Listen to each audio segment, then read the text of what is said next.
नमस्कार। भारत में जनगणना की संभावना अभी टलती दिख रही है। ऐसा नहीं लग रहा है कि अगले साल होने वाले लोकसभा चुनाव से पहले भारत में जनगणना हो पाएगी। आखिरी बार 2011 में जनगणना हुई थी, जो हर 10 साल पर होती है। पिछले 140 साल से भारत की जनगणना होती है और हर 10 साल पर होती है, और संभवतः 140 साल में ये पहली बार है जब 10 साल की अवधि के भीतर जनगणना नहीं हो रही है। 2021 में जनगणना हो जानी चाहिए थी, लेकिन 2020 के मार्च में भारत में कोरोना का जो विस्फोट हुआ और पूरी दुनिया में हुआ, लेकिन मार्च 2020 में भारत में शुरू हुआ और उसी समय जनगणना की भी शुरुआत होनी थी, लेकिन उसकी वजह से, कोरोना की महामारी की वजह से उसको रोक दिया गया और उसके बाद से लगातार ये रुका हुआ है। अभी हाल में रजिस्ट्रार जनरल ऑफ इंडिया, जिसकी जिम्मेदारी होती है जनगणना कराने की, उसने सभी राज्यों के लिए एक निर्देश जारी किया। उस निर्देश में कहा गया कि वो 30 जून 2023 तक अपनी सीमाएं, जो भौगोलिक सीमा में कोई भी बदलाव करना है, उसको फ्रीज करें। ये जरूरी होता है। किसी भी हर राज्य में और राज्य के अंदर जो भौगोलिक सीमा होती है, जिले बनाए जाते हैं या प्रखंड बनाए जाते हैं, उनको फ्रीज करता है रजिस्ट्रार जनरल ऑफ इंडिया, और उस फ्रीज होने के 2-3 महीने के बाद जनगणना की प्रक्रिया शुरू होती है। तो ये 30 जून 2023 तक की समय सीमा दी गई है कि उस समय तक फ्रीज करें। ये 7वीं बार बढ़ाई गई है ये सीमा। रजिस्ट्रार जनरल ऑफ इंडिया ने ये 7वीं बार ये सीमा बढ़ाई है। 2020 के बाद से ही लगातार ये सीमा बढ़ाई जा रही है। तो एक बार जब वो फ्रीज होगा, उसके 2-3 महीने के बाद जनगणना शुरू होती है। तो अब ये मानने की कोई वजह नहीं है कि 30 जून 2023 के 2-3 महीने के बाद जनगणना शुरू होगी, क्योंकि उसके बाद लोकसभा चुनाव की प्रक्रिया शुरू हो जाएगी। अगले साल अप्रैल मई में लोकसभा के चुनाव होने हैं। तो इसलिए ये संभावना नहीं लग रही है कि लोकसभा चुनाव के पहले जनगणना होगी। अब सोचे, भारत में 2011 की जनगणना के आधार पर अभी तक की सारी नीतियां जो बन रही हैं सरकार की, वो 2011 की जनगणना के आंकड़ों के आधार पर बन रही हैं। उस समय भारत की आबादी 121 करोड़ थी, और आज उसके 12 साल के बाद भारत की आबादी 140 करोड़ से ऊपर है। ऐसा अनुमान है। जो जनसंख्या बढ़ने की जो दर है, जो टोटल फर्टिलिटी रेट है, उसके आधार पर जो निकाला जाता है आंकड़ा, उस आंकड़े के आधार पर भारत की आबादी 140 करोड़ से कुछ ज़्यादा है। और इस साल अप्रैल में भारत दुनिया की सबसे ज़्यादा आबादी वाला देश बन जाएगा। हम चीन को पीछे छोड़ करके और सबसे बड़ी आबादी वाला देश बन जाएंगे। भारत को ये मुकाम, जो नंबर 1 का मुकाम हासिल करना था, वो 2027 में करना था। लेकिन चीन ने इस तरह से अपनी जनसंख्या को नियंत्रण में रखा। उसकी जो वन चाइल्ड पॉलिसी थी वो इतनी सक्सेसफुल रही। हालांकि उसके जो नुकसान है उसके वो हैं, अपनी जगह है, लेकिन वो इतनी सफल रही कि उसकी जनसंख्या बढ़ी नहीं, और उसके अनुपात में भारत की जनसंख्या बढ़ती गई। हालांकि भारत में भी अब जो रिप्लेसमेंट रेट है वो टोटल फर्टिलिटी रेट के बराबर लगभग आ गया है, और वो जो रिप्लेसमेंट रेट होता है वो 2.1 आ गया मैक्सिमम जगह पर। इसके बावजूद इसका मतलब होता है कि जनसंख्या की दर स्थिर हो गई है, बढ़ने की दर स्थिर हो गई है, लेकिन जनसंख्या बढ़ती रहेगी, और ये बढ़ती रहेगी 2060 तक, 2063-64 तक बढ़ती रहेगी। तो भारत की आबादी बढ़ती चली गई और चीन की आबादी का बढ़ना रुक गया। तो इसका नतीजा ये हुआ कि जो मुकाम हमको 2027 में हासिल करना था, वो हम 2023 में हासिल कर रहे हैं। 2023 के अप्रैल में भारत सबसे बड़ी आबादी वाला देश बन जाएगा। लेकिन सबसे बड़ी आबादी वाले इस देश में पिछले 12 साल से मतलब जनगणना नहीं हुई है। 2011 का आखिरी आंकड़ा है, जिसके आधार पर सारी चीज़ें तय हो रही हैं। एक और स्ट्रेंज चीज़ है कि भारत में जाति आधारित जनगणना जो है वो आखिरी बार 1931 में हुई थी। उसके बाद जनगणना नहीं हुई। 1941 में होनी थी जनगणना, लेकिन उस समय होती तो अंग्रेज के राज में, उस समय भी जाति आधारित जनगणना होती, लेकिन उस समय दूसरा महायुद्ध चल रहा था, और ये आंकड़े इस वजह से 1931 के जो आंकड़े हैं जाति के, उस आधार पर ही अभी तक की जातियों की संख्या तय होती है। कई बार सोशियो इकोनॉमिक सेंसस हुए, कई राज्यों ने अलग अलग सोशियो इकोनॉमिक सेंसस कराए, लेकिन उसके आंकड़े जारी नहीं किए गए। हो सकता है सरकार के पास कुछ आंकड़ा हो, लेकिन मोटे तौर पर यह है जिस आधार पर राजनीति होती है, जिस आधार पर जो एफर्मेटिव एक्शंस के जो हमारे यहाँ नियम बने हैं, कानून बने, एफर्मेटिव एक्शंस के जो कानून है, जैसे आरक्षण का कानून उसमें आता है, तो इन सब के लिए, या जो भी अभी राहत बांटने की योजनाएं आती हैं, जिनको मुफ्त की खैरात की, मुफ्त की रेवड़ी के कहा जा रहा है, वो सब उसी आधार पर, उसी 1931 के आंकड़ों के आधार पर आज तक तय होता है। उसी आधार पर एक अनुमान लगाया गया है, जिस आधार पर ये लोगों को एफर्मेटिव एक्शंस होते हैं, या जो समाज कल्याण की योजनाएं बनती हैं, बाल कल्याण की, महिला कल्याण की, जितनी भी जिस तरह की सामाजिक, जो आदिवासी कल्याण की और दलित कल्याण, अनुसूचित जाति के कल्याण की जो योजनाएं बनती हैं, वो सब उन्हीं आंकड़ों के आधार पर बनती हैं, जो एक अनुमान पर आधारित हैं, और उसका आधार 1931 की जनगणना है। तो एक तो ये बड़ी स्ट्रेंज सी चीज़ है कि जनगणना नहीं हो रही है, और वो जनगणना अभी टल जाएगी, 2024 के लोकसभा चुनाव के बाद होगी, पता नहीं उसके बाद कब होगी।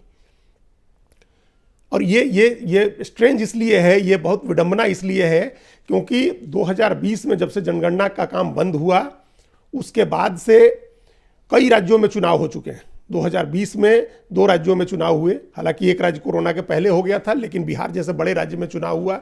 2021 में 5 बड़े राज्यों में चुनाव हुए, जिसमें पश्चिम बंगाल, तमिलनाडु जैसे राज्य हैं। 2022 में देश के सबसे बड़े राज्य उत्तर प्रदेश में चुनाव हुआ। कुल मिलाकर के 12-13 राज्यों में चुनाव, और नगर निगम के चुनाव और पंचायत स्थानीय निकाय के चुनाव ये सब हुए हैं, लेकिन जनगणना नहीं हुई है क्योंकि कोरोना है, और कोरोना की वजह से ये कोरोना के बहाने इस बात को लगातार टाला गया है। और इसको टालने के पीछे का कारण शुद्ध रूप से राजनीतिक है। असल में कुछ पार्टियां ऐसी हैं जिन्होंने जाति जनगणना का बहुत दबाव बनाया हुआ है भारत सरकार के ऊपर। वो चाहती हैं कि जातियों की जनगणना शुरू हो। पहले वो कह के दबाव बनाती थी, और अब बिहार सरकार ने जाति आधारित जनगणना शुरू करके और एक ज़्यादा दबाव बना दिया है।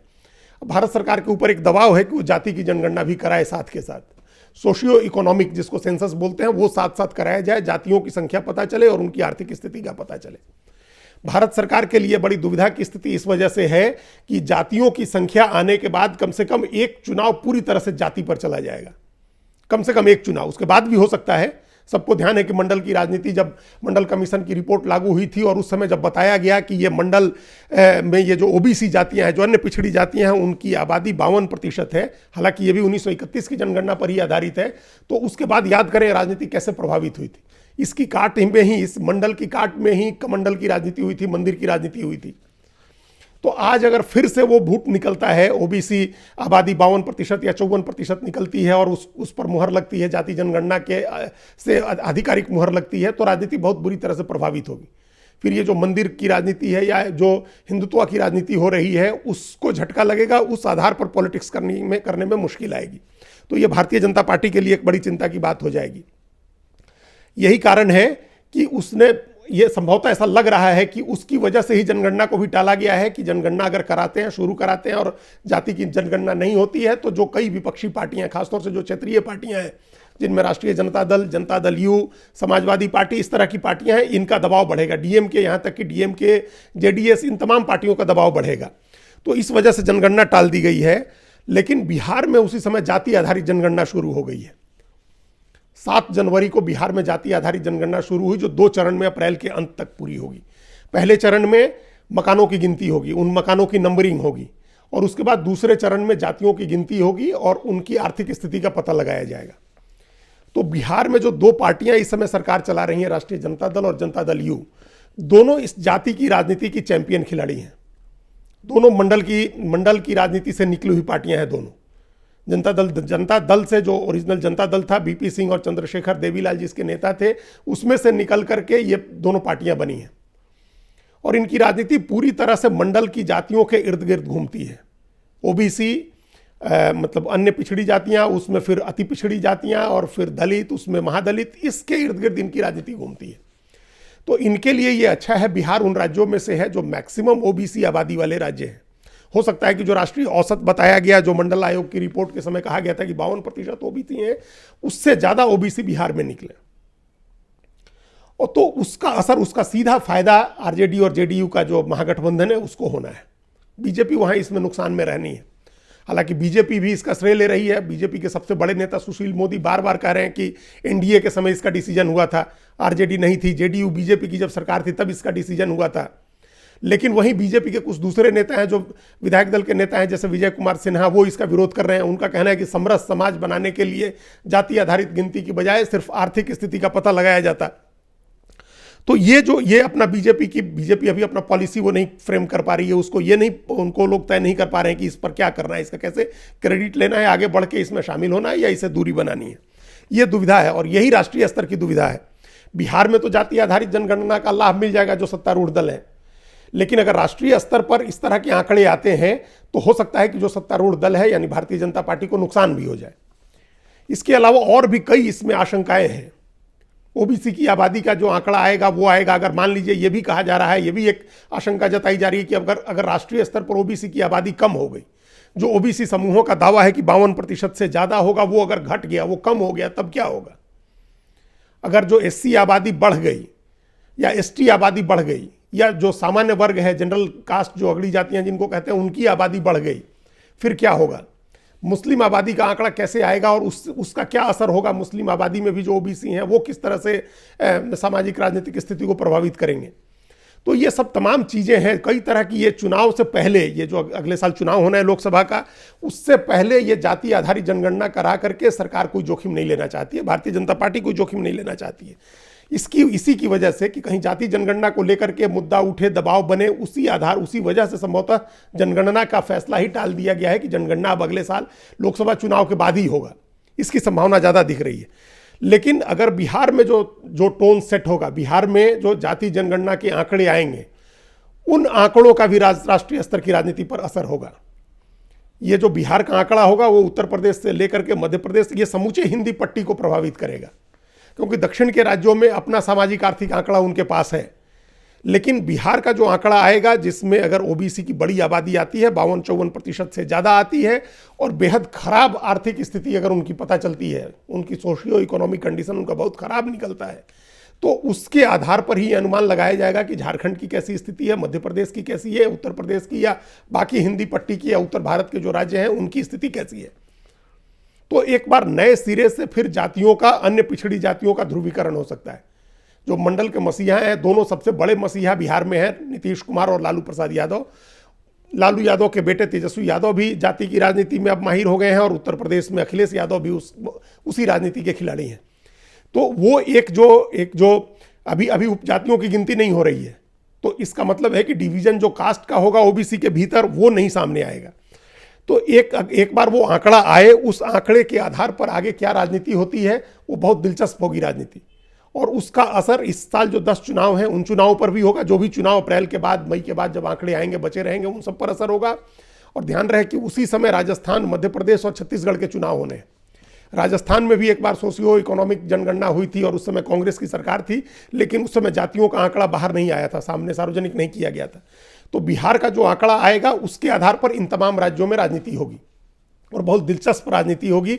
उसी से तय होगा कि आगे की जनगणना में जातियों की गिनती होती है या नहीं होती है। धन्यवाद।